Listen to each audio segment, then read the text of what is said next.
Okay, hello all, and this is video on exercise 5.7. So this is the last from chapter 5, and this is looking at conservation of momentum and energy. This is something we looked at in year 11. It was covered.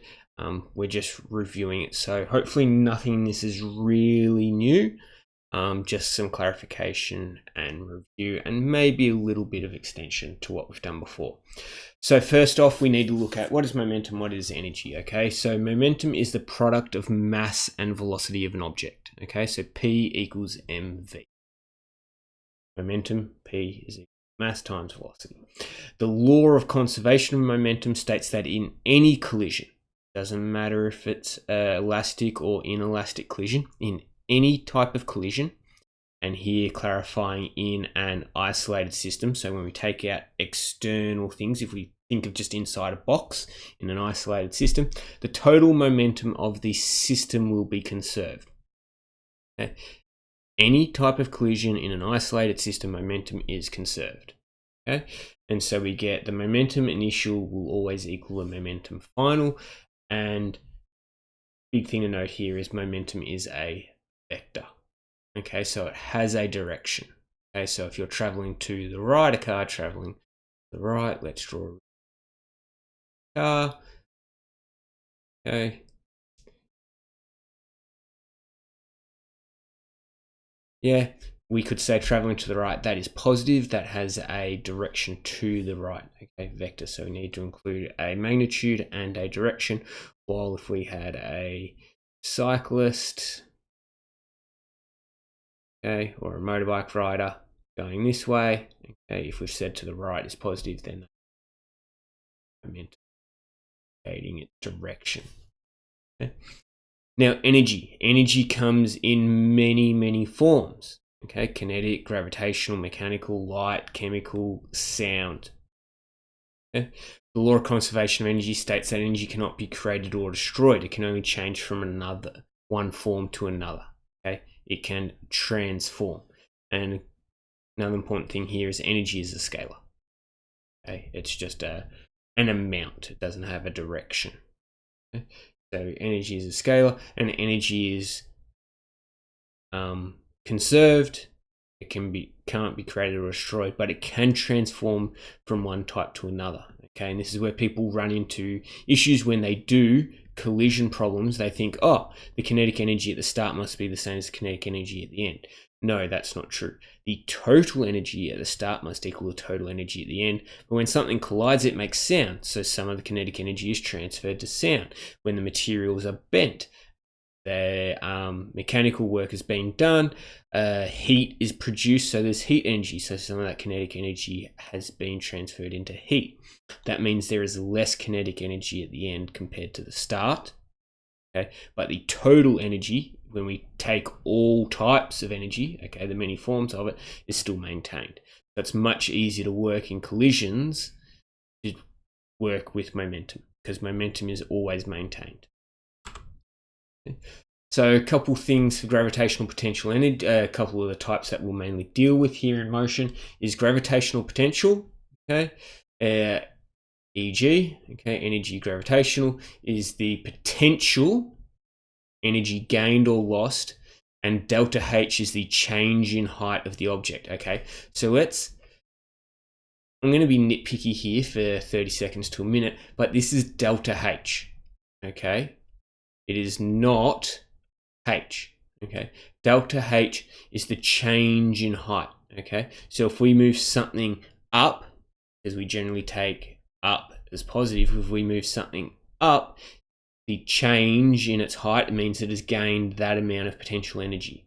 Okay? Or if we move it down, it has had a negative change in height. It has lost potential gravitational energy.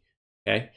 It isn't just H. It's not its height at that point in time. It's its change from a reference point. Okay? And you can pick in any problem the reference point that suits you and your mathematics. Okay?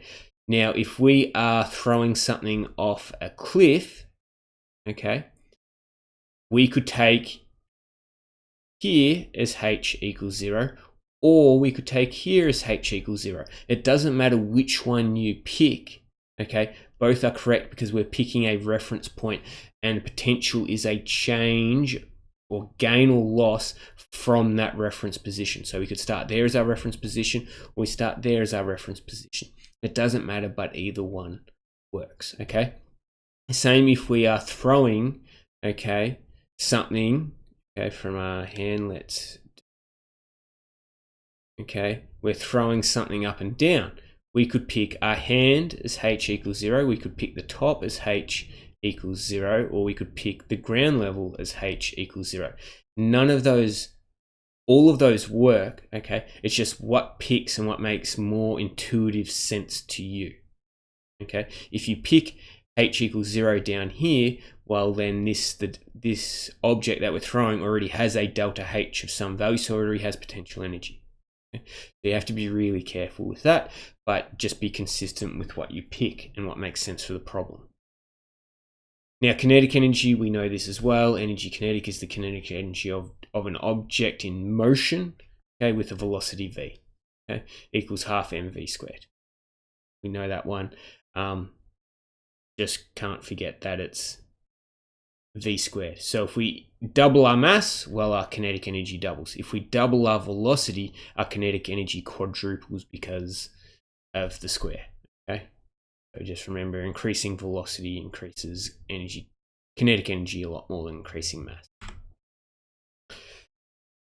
So in projectile motion, how do we relate these things to projectile motions? If their resistance is negligible, then total energy of projectile will always remain constant throughout its flight. Okay? If we ignore our resistance, the total energy of the projectile. So again, we're thinking of after we've launched it up until right before it hits the ground. Okay? We don't care about how it's launched, just that it has been launched. It's now in projectile motion and no forces acting on it apart from gravity. Okay? So the energy total is equal to the energy kinetic plus the energy gravitational, so equals to half mv squared plus mg delta h. Okay? If, and this is for question 2, it's if ground level, we say h equals 0. Okay, normally that's what you're going to do. It makes more sense intuitively is to set ground level to h equals 0. Okay, at ground level, because h equals 0, the energy gravitational at that point is 0. So once the object is at ground level, the energy total in that system is purely kinetic, because it has no potential energy left anymore. Okay? As the projectile rises from ground level, we'll say, okay, as it rises from ground level, it gains potential energy, okay, because it's delta H. It now has some delta H. It's going up. It is gaining gravitational potential energy, so it must lose kinetic energy. Okay. At the top of its flight, okay, if we've got some parabolic path, as we get up here, well, that's when Eg is max. Okay, that is when it is its biggest. Okay, so that must mean at the top, its Ek must be the smallest. Energy kinetic must be the smallest because it's traded its kinetic energy for this gravitational potential energy. Okay, now this is where projectile motion is different to year 11 stuff. Okay, year 11 was when we looked straight up and down. Okay, so at the top here, velocity was equal to 0. That's year 11. Okay, we're now looking like this.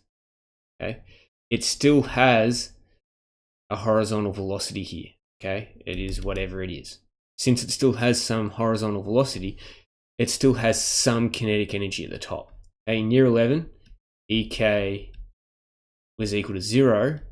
Okay, in year 12, when we're looking at projectile motion, it still has some velocity, so it still has some kinetic energy at the top. That's just when it is its minimum, okay, due to its horizontal motion.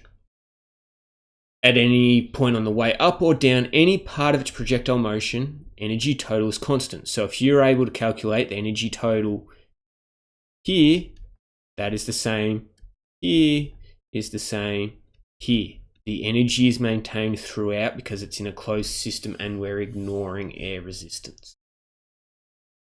We can also then use that to find the maximum height given we find the horizontal vertical velocity.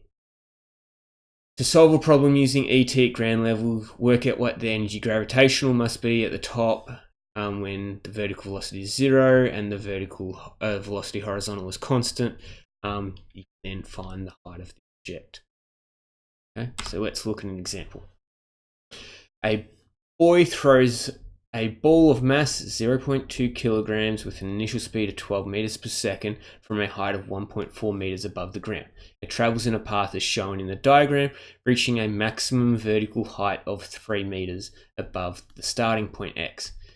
X is the highest point the ball reaches. Take G as 10. Okay, we're going to use 10, not 9.8, and we're neglecting air resistance. Any quantitative problem, we're going to neglect air resistance. What is the kinetic energy of the ball immediately after it leaves the boy's hand? Okay, well, EK is equal to half m squared. Okay, let's write down our mass is 0.2 and our V is equal to 12 second. So half by 2 by 12 squared. Grab your calculator.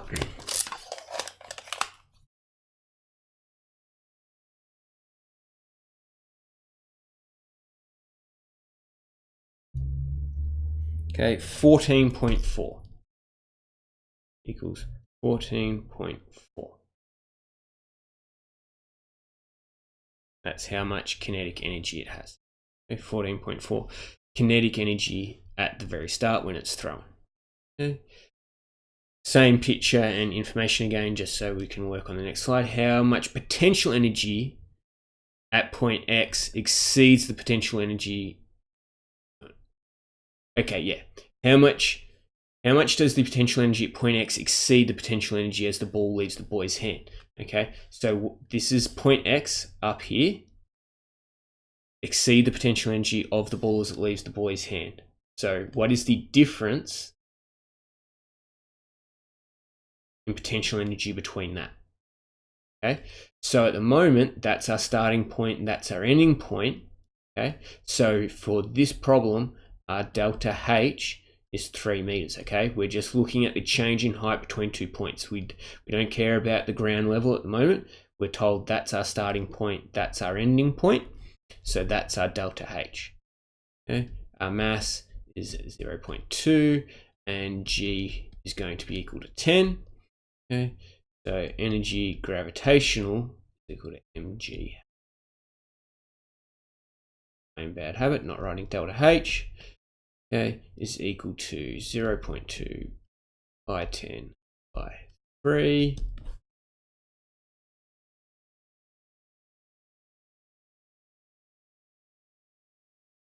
Gives us 6 joules.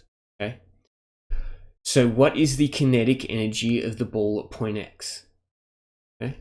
So let's think about what is happening here. We'll go at our start. Let's call this point S, okay, down here at point S and point X, okay? So for now, when we compare between S and X, we're only comparing between S and X. At S, we can say the energy gravitational is equal to 0 because we're saying that's our starting point, that's our reference point, and our energy kinetic is equal to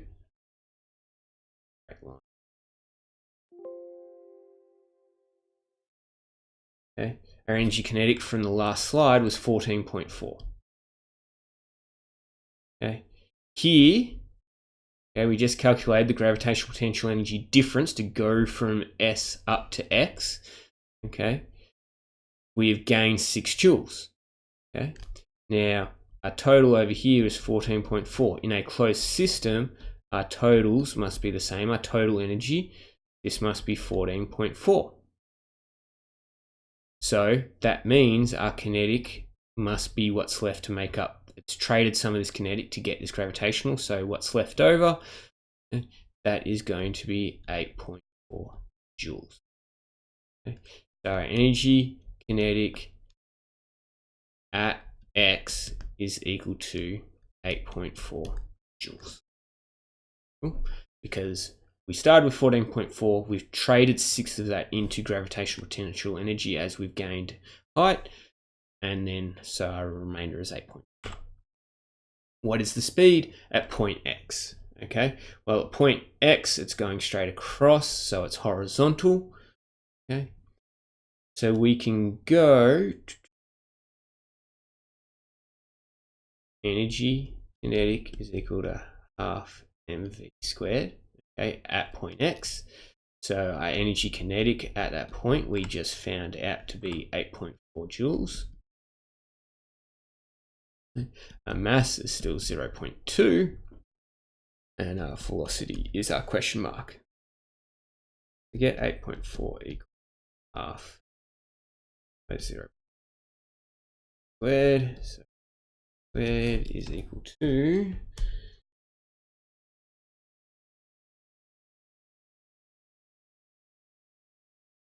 84.